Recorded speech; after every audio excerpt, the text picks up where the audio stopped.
자, 다음 질문으로 넘어가겠습니다. 이번 질문은 표현주의와 무의식의 구조에 대한 내용에서 이동인 님이 질문을 주셨는데, 선생님의 강의를 듣다 보니 서구의 표현주의와 중국 문인화, 즉 사이화의 일맥상통한 결을 보는 것 같습니다. 마음을 대상으로 그 뜻을 풀어나가는 행위, 다만 예술적 차원에서 병리적 무의식이냐 아니면 본연지성을 따르는 근원적 무의식이냐의 차이를 생각해 봅니다. 표현주의는 야성적 자유로움이 있다면 사의화는 고도로 정제된 자유로부터 무아, 합일 정신이 바탕에 깔려 있다고 생각합니다. 선생님 고견을 듣고 싶어서 글을 남깁니다. 표현주의와 그 동양의 문인화, 문인화는 중국만 있는 것이 아니고, 우리도 그렇고, 중국, 일본에도 문인화가 있기 때문에, 동양의 이런 문인화의 전통과 이 서양에서 그 20세기에 나오는 이 표현주의와의 관계에 대해서 제가 설명드린 바가 있는데, 동양에서는 이게 그 전통적인 고전이고, 이제 서양에서는 현대미술인데, 이것이 연결되는 지점이 있다라고 제가 말씀을 드렸고, 그 이유는 그 두 개의 어떤 그 예술이 공통적으로 눈에 보이는 사물을 대상으로 삼은 것이 아니라 인간의 마음을 대상으로 삼았다. 이 대상에 있어서 공통점이 있다는 얘기였어요. 과거 재현주의 미술에서는 대상이 내 밖에 있었잖아요. 내가 눈으로 바라보는, 주체가 바라보는 외부 세계가 대상이 됐는데, 표현주의에서는 그것을 느끼는 나의 마음이 대상이 됐다는 얘기예요.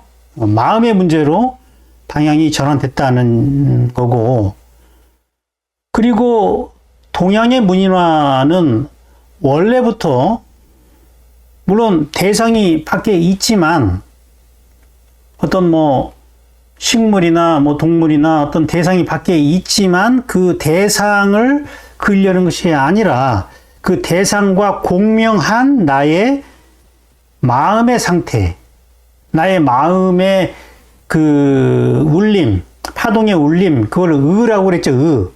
할 때 그 의라는 것이 내 마음에서 기운의 어떤 그 울림이거든요. 이거를 그린다는 거거든요. 그러니까 마음을 그린다는 거는 같다는 얘기예요. 근데 뭐가 다르냐?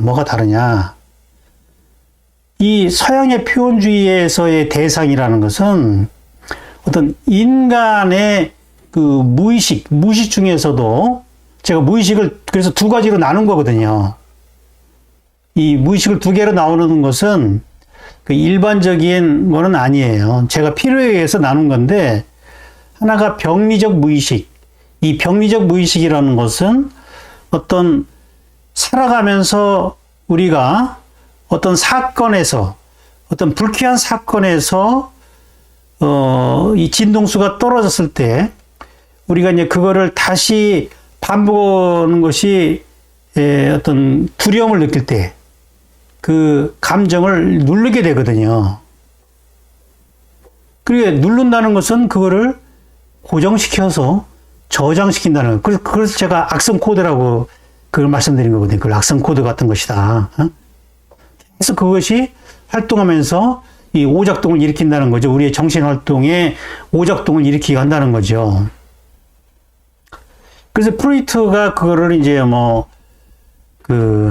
이 무의식이라고 말하는 것이고, 거기에는 어떤 정신적인 그 외상, 이 트라우마 같은 것이 이 원인이 돼서 다시 그거를 떠올리는 것을 두려워해서 그거를 억눌렀을 때, 그 낮은 진동수의 에너지가 내 몸 어딘가에 저장이 돼서 우리는 그걸 자각하지 못하지만 계속 그게 몸의 진동수를 떨어뜨리면서 불쾌한 느낌과 정신의 오작동을 갖게 한다는 거죠. 이걸 제가 이제 병리적 무의식이다라고 말씀드린 것이고, 무의식이 그것만 무의식이 아니라 우리의 그 본성, 하늘로부터 받은 순수한 우리 본성도 우리가 알아차리지 못해요. 우리가 일상의식이라는 것은 그 이성적으로 우리가 현실을 자각하는 거기 때문에, 그거를 자각하지 못하는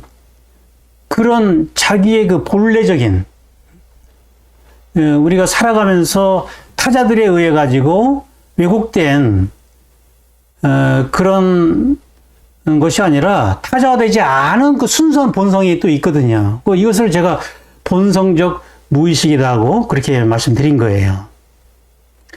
그래서 서양의 표현주의라는 것은 인간의 마음 중에서 병리적 무의식을 대상으로 삼은 거기 때문에 그것이 이제 풀어져 나오면서 눌려 있다가 그것이 이제 분출돼 나오면서 이 카타르시스를 느끼는 거거든요. 그러면서 이제 원래의 고유 진동수를 회복하는 것이 이제 표현주의의 치유 메커니즘인데, 카타르시스죠, 일종의. 그러니까 표현주의의 대상은 병리적 무의식이다. 추현실주의도 마찬가지고요. 거기에 비해서 문인화의 대상이라는 것은 본성적 무의식이다. 병리적 무의식이 아니라 이 본성적, 우리가 이 본성 안에 일종의 그 자연으로서 존재하고 있는 건데, 우리가 살아가면서 그것이 이제 묻혀 있는 거죠. 끼어 있을 때 우리가 그 본성이 살아나는 건데, 우리가 습관적으로 사회에서 배운 관습대로 살다 보면은 그 본성이 이렇게 침체되어서 갇혀 있거든요.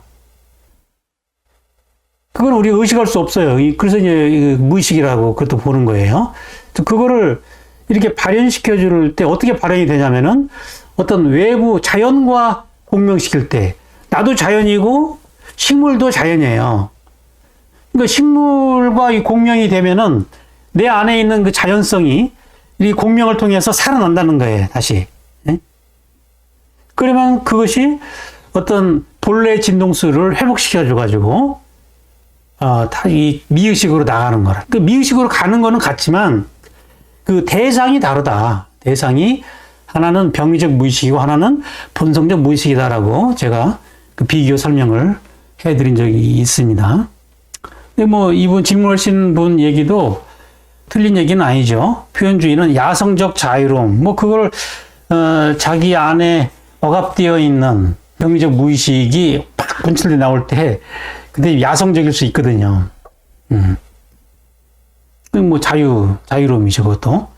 그 다음에 이제 사의화, 문인화는 사의화 안에서는 그 무화나 합일 정신이 바탕에 깔려 있다. 이 말도 맞는 얘기예요. 왜냐면은 자연과의 공명을 이룰 때 내가 사라질 수 있는 거거든요. 나의 그 에고의 생각이 사라지면서 이 자연과의 그 합일이 이루어지, 공명이라는 건 그걸 결국 합일을 의미하는 거니까. 방법은 다르지만 결과는 같을 수 있다는 거죠.